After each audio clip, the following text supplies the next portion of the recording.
Hello, everyone. It's Ashley with Amare, owner and founder of Amare Healing Arts, Plastic Surgery Recovery Center, and Holistic Clinic, specializing in manual lymphatic drainage. We have 2 locations in New Jersey, Highland Park and Elizabeth, and I also offer virtual consults. If you're not in New Jersey but still need help with your recovery, you can give the office a call at 732-841-0142 to set up your sessions.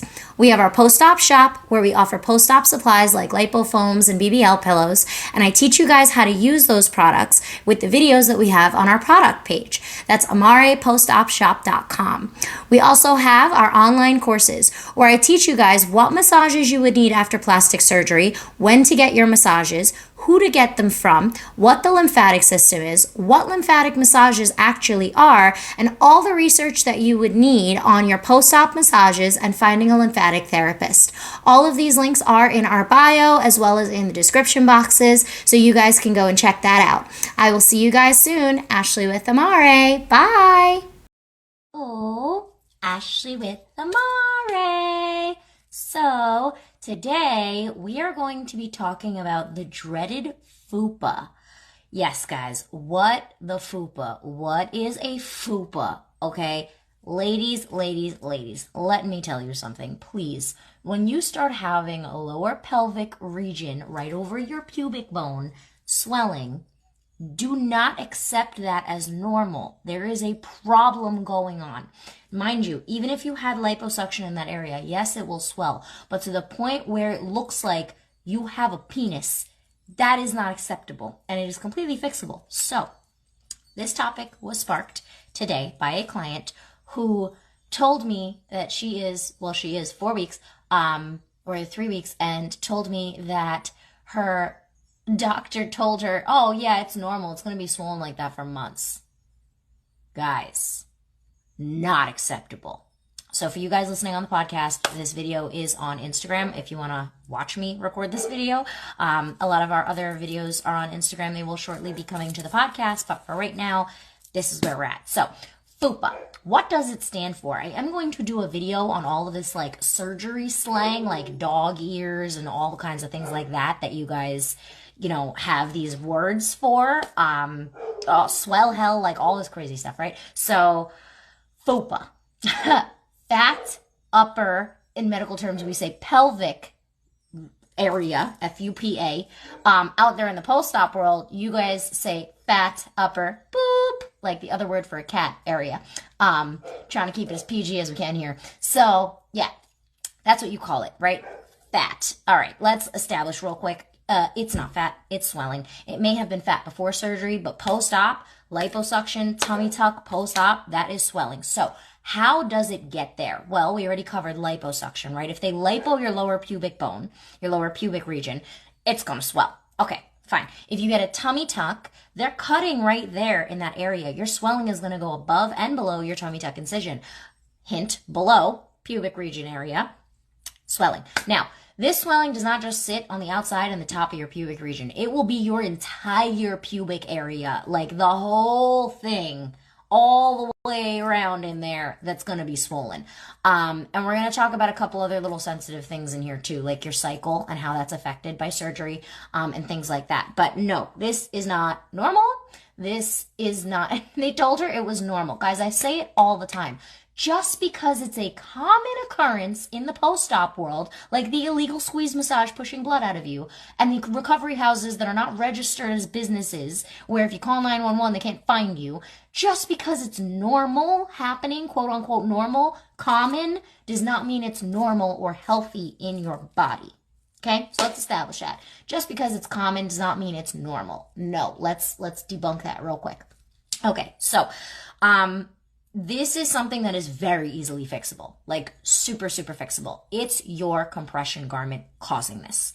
So let's start with the most simple one, right? A binder. As we know, binders are those white stretchy elastic things that wrap around your stomach 360. They do not cover your FUPA area. They do not cover below your tummy tuck incision. They do not cover your thighs. I have a video on binders. I'm going to do another one showing you guys a binder. So you guys who are on Spotify, Google, and Apple, you might want to switch over to Instagram for that one to see the actual binder and what I'm talking about. But there's a way to rig your binder so it stops cutting into you and causing swelling. Because what's happening is it's not graded compression. And if you don't know what that means, go listen to my other podcast on Is My Faja Too Small?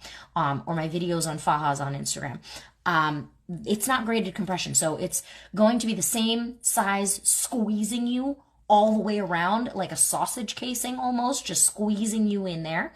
And your swelling is going to gush above the binder and below the binder, ding, ding, ding, where your FUPA area is. So it's going to literally push your swelling into that area. That's the thing with a binder.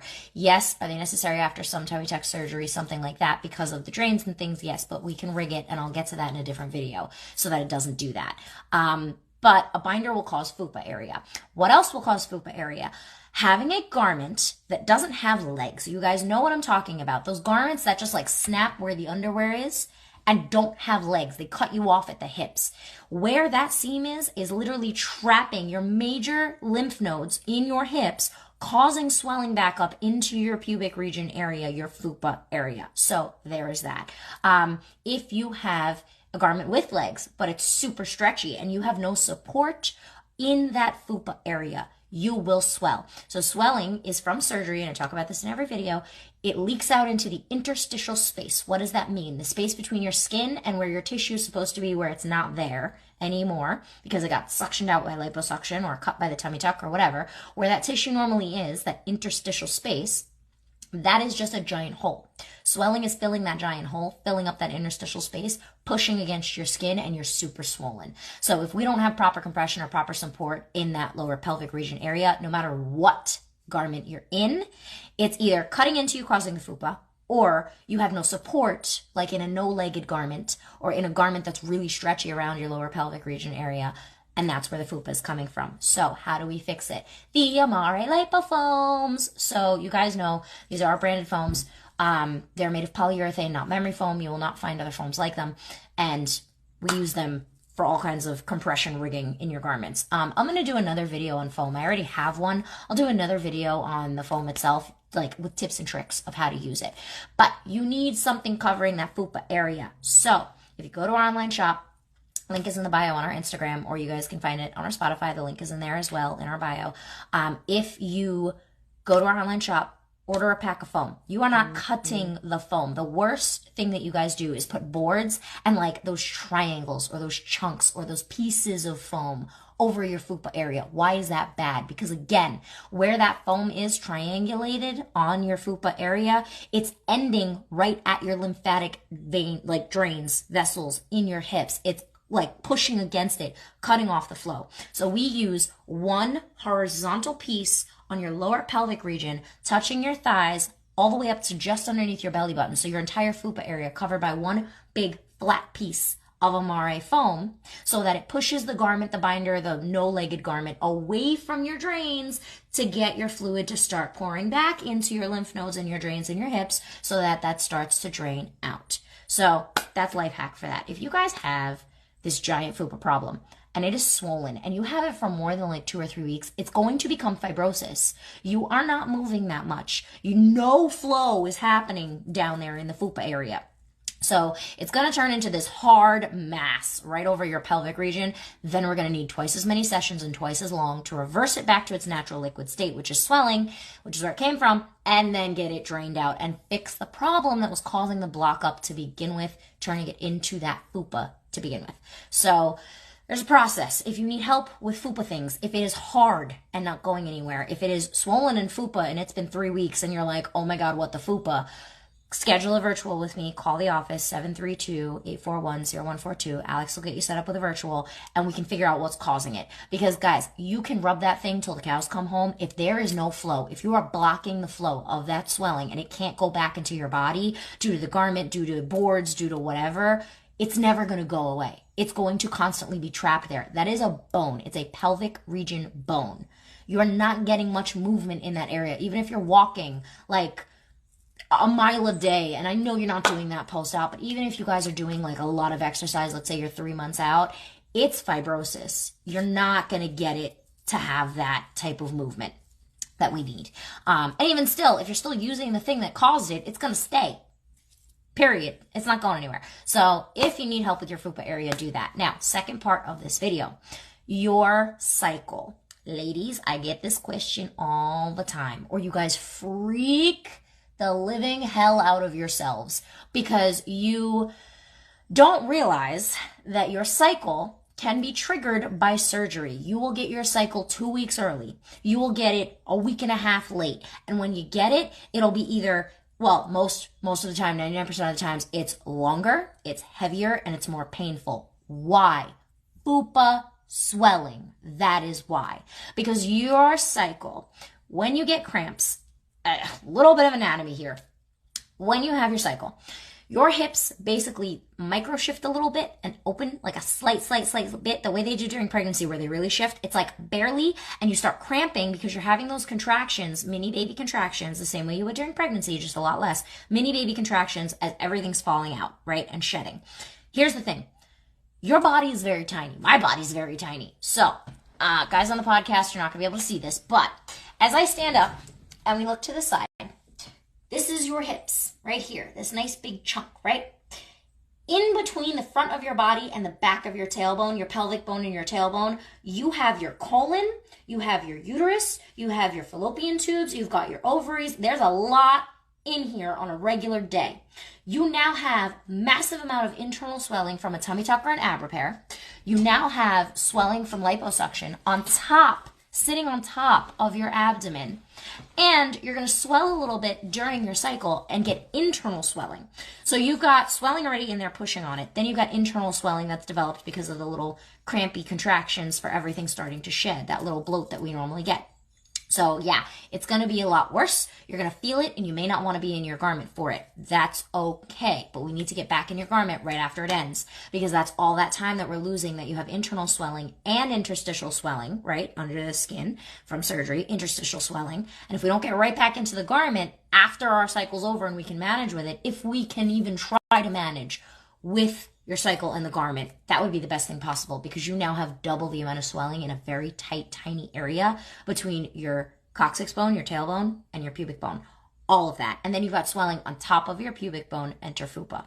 So, with that being said, we want to make sure we're trying to stay in the compression as best as we can. We want to make sure we're using the foams to cushion ourselves as best as we can. But again, guys, it's going to be a lot more of a rough ride, and it can happen earlier and it can happen a little later due to surgery. Generally, surgery will trigger it and it'll come a lot quicker. Your cycle will show up a lot earlier with your surgery. I've seen that happen a million times. Sometimes it doesn't. Sometimes it's on its normal schedule, but it's a lot harder. It's more cramps, it's heavier flow, it lasts longer because your body is under all of this stress and the swelling. So if you've got the FUPA swelling going on, it's going to make your cycle during your surgery time a lot worse. And worse, I mean a lot more like troublesome.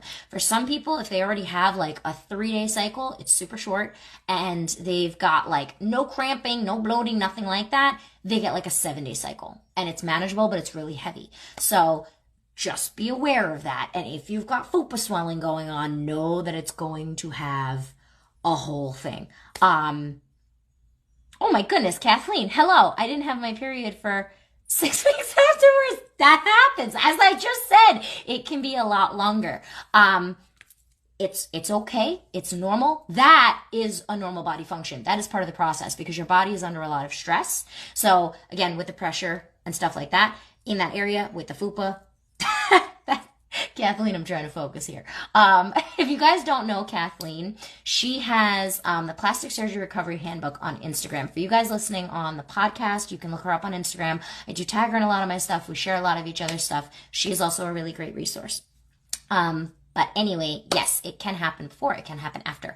So if you have FUPA swelling and everything from front to back is super swollen and super irritated already, you're going to go nuts. One thing I highly suggest with FUPA on your cycle, do not use tampons because it will make it a whole big mess in there with swelling and then the contractions from the whole situation of swelling, and you put a tampon in there, you're going to contract around it and you're going to be in a lot more pain. So we want to try and get pads, things like that, and put them in your garment so that you can stay in your garment. For that, period, I may suggest wearing your underwear in your garment with the pads so that you're making sure everything is okay.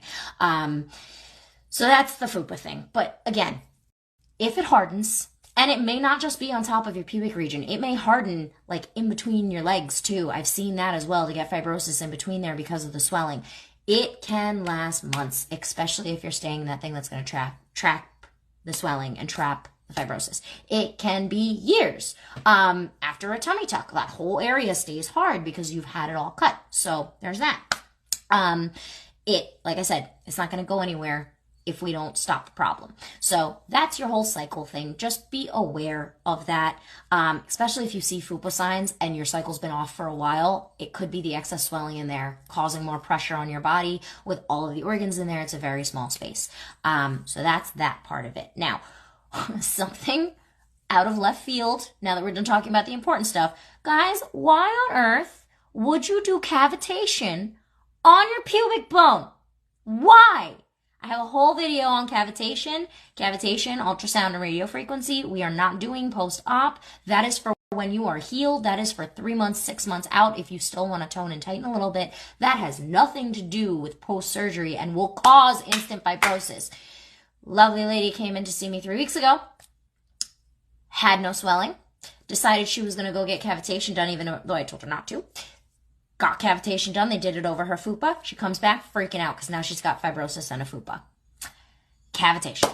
Guys, we cannot be doing that stuff when your body is so fragile. So please, if you have a FUPA and you're freaking out and you're like, oh my God, I can't, this is still here. Whoa, why? I don't know what to do. I'm just going to do everything. I'm going to do wood therapy and all kinds of stuff. Guys, calm down. Take a breath. This is your resource. FUPA is just swelling. That's it. FUPA is the same swelling on your sides, the same swelling on your stomach. Everywhere else you got liposuctioned, it's the same swelling. I know it's a sensitive area. I know we freak out, but guys, it's just swelling. We can get rid of it the same way we can get rid of fibrosis after 3 years. We can get rid of it. The same way we can get rid of swelling after 3 years, we can get rid of it. There's always a way to get rid of it. There's always a way to fix it. So calm down. Take a chill pill. Take a breath. But you need to know. So again, it's just swelling. We can handle it. It's caused by a bad garment. It's caused by boards cutting into you. There's lots of things trapping that fluid. Whatever's trapping the fluid, stop it. First and foremost. Second of all, go ahead and schedule with me and I'll tell you how to reverse it. It's very different depending from person to person, what it looks like, how long it's been there, all of that stuff. We can figure out ways to deal with it. So there's that. But yeah, stop freaking out about your FUPAs, guys. It's not that serious. I know the post-surgery community makes it this big, like, elaborate, like, all these buzzwords and all the crazy stuff that you freak out about until you start rubbing oil on it and rubbing wood on it and, like, doing all this crazy stuff, cavitation, radio frequency, cupping the FUPA area. I know cupping is used for fibrosis, but that's a little... For me, that's a little delicate of an area. I wouldn't really want to do that. That might be something you want to ask Kathleen about. Kathleen does cupping for fibrosis. So Kathleen, go ahead. Send everybody to you for that. But that is not something we do because it's a very sensitive area and it's a lot of bones and ligaments and tendons. But again, don't go do crazy things with your FUPA. And do not, when your doctor tells you 3 weeks out, oh yeah, it's normal. Is it though? No, it's not. We just need to take care of it properly. So this was a little bit on FUPAs. If you need to get foams for your FUPA to start attacking the swelling and attacking the fibrosis and getting it to melt back to swelling, check them out in the online shop. If you need, oh, Kathleen says, no ma'am, I'm not cupping anyone's kitty. Well, there you go. Confirmed that I know what I'm talking about. Thank you for the verification, Kathleen. We're not doing that. End of story. So foam. If you need the Amare Lipo foams, they're in the shop. If you need help, if you have FUPA and you're like, oh my God, what do I do? I know what she's saying. It sounds right. Oh my God, what do I do? Call the office. Talk to Happy Alex, as everybody calls her. She will get you set up with a virtual 732-841-0142, and we'll fix it. We can always fix it. There's always a way. It's just going to take time. It's going to take the proper technique. It's going to take the proper education, but we can do that. So guys, thank you for listening. More episodes will be coming out on the podcast as I do these recordings. We are going to try to put some of the backdated episodes on the podcast as well, the backdated videos from Instagram, so we have a little bit bigger of a library for you guys. I I have a cat and a dog, and they like to make a lot of noise. So some of the audios are not the greatest because there's background noise. So I will try to get some of those edited and put up for you guys on the podcast, or you can always come and check them out on our Instagram. So Kathleen, thank you for buzzing in and helping. Again, Plastic Surgery Recovery Handbook on Instagram. Go check her out. And I'll try to include her in the in the show notes. I'm in massage mode. In the show notes as well, so you can go check her out. And that's it, guys. Have a good night, and I will talk to you guys soon. Bye.